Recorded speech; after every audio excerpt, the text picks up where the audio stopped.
Good evening, Africa. Good evening, African Confessions. I am back with another message. There is a message that I want to share with you guys. Such a sad story. I truly feel sorry for this guy. The message reads like this. Hello, my brother. Can you please post for me as anonymous? So I have a confession to make. My confession is that I dated my boss.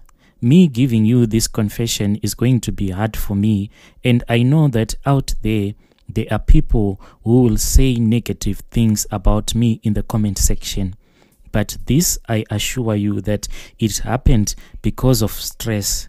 My brother, it wasn't my intentions to cheat on my husband because I really love my husband, and I feel sad that I had to cheat on him. But sometimes you know what stress can do.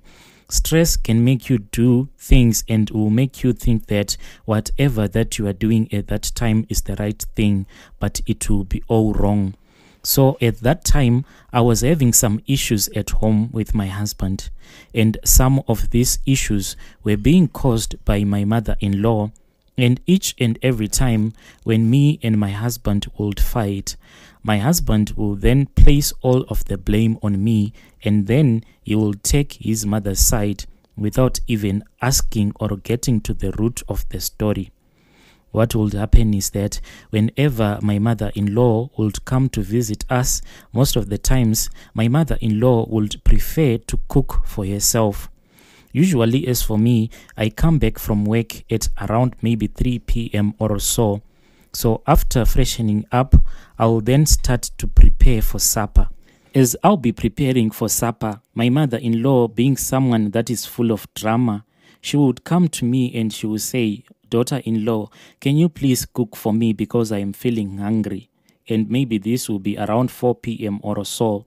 She would request that I cook for her soft porridge, in which I will do, and I will dish out for her so that she can eat. After she had eaten, she will say that she is so full.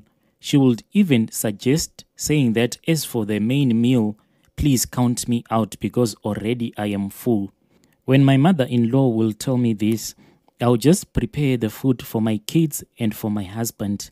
But what my mother-in-law will do is that later on in the evening, when my husband would have returned from work, as we'll be seated down having the meal, then my mother-in-law would act up as if she had been denied food. She would complain, and the more that she would complain, my husband will get angry.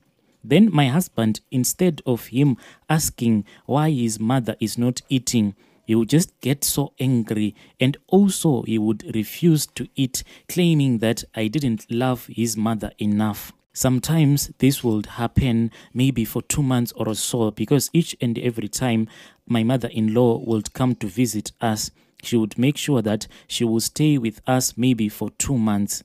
So just imagine the stress that I'll be in day and night. Then it happened that at work at that time, I had to share the same office with my boss. The reason was that at our offices were being renovated. My brother, I don't know what kind of a spirit came over me, because all of a sudden one day I just found myself sitting on my boss's lap. When I found myself sitting on my boss's lap, me and my boss, we had reached a point of no return. So me and my boss, we ended up making out in that office. It was my first time to cheat on my husband. So as we made out, me and my boss, I never thought about wearing any condoms or anything like that. Time went by and we continued, and I started to enjoy cheating on my husband with my boss. In February, I fell sick. I was so sick. When I fell sick, I was feeling dizzy, and all over my body, in my joints, I felt so weak, as if I had flu. The symptoms were so flu-like. When I saw that I was this sick, I planned. Then I went to the clinic, but this I did it secretly without my husband's knowledge. When I arrived at the clinic, I found out that I was HIV positive. So the nurse that had been attending me, she asked me if I was married or not. but I had to lie to that nurse because I replied as I lied to her. I told her that I was not dating anyone. They gave me counseling and then they put me on treatment. As for now, I am now on treatment, but I didn't tell anyone that I am on treatment. My husband and my boss, both of them, they know nothing about it. My brother, I am afraid to let this cat out of the sack. This secret that I am keeping is starting to eat me alive. I am so confused. Sometimes I even ask myself this question: where did I get this virus? Did I get this virus from my husband, or did I get this virus from my boss that I was cheating with? And me and my boss, we haven't stopped doing it. No matter how much guilt I feel for my husband, but still I am still cheating on my husband. I need advice from you people of God because I can't stop cheating on my husband. When I got this treatment, what I do now is that I keep my medications in my office and I only carry just a few pills with me just for an emergency. I used to keep all of my medication in my car, but I stopped when I noticed that my husband usually likes to wash my car over the weekends. So I was afraid that maybe one day as you will be washing my car, you will come across my medication. Because of this fear is what made me to remove all of my medication from my car. Now what I do is that I just keep the bulk of my medication in my office because I don't want my husband or my boss to find out my secret.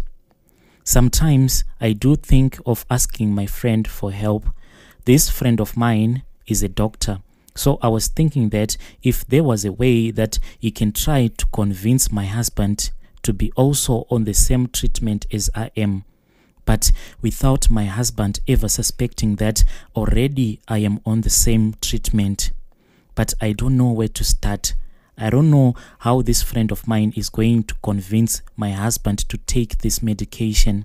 Carrying this secret around in my heart, my brother, it's like hell has visited me here on earth. I can't enjoy life anymore. I am in deep pain. Please help me. As for my boss, if you were to ask me, do I care for him or not? I care less for him. I am only concerned about my husband. Because what happens is that each and every time when I am with my husband, I feel so guilty. Each and every time when me and my husband, we are having intercourse, knowing that I am on treatment, but he is not. I feel so guilty, but this is my own secret. Please share it with the rest of the world. Dear listeners, right there was a message that I received from Anonymous. I feel so sad for our dear brother right there. He is in the dark. He doesn't know anything. Let's meet again in the following episode.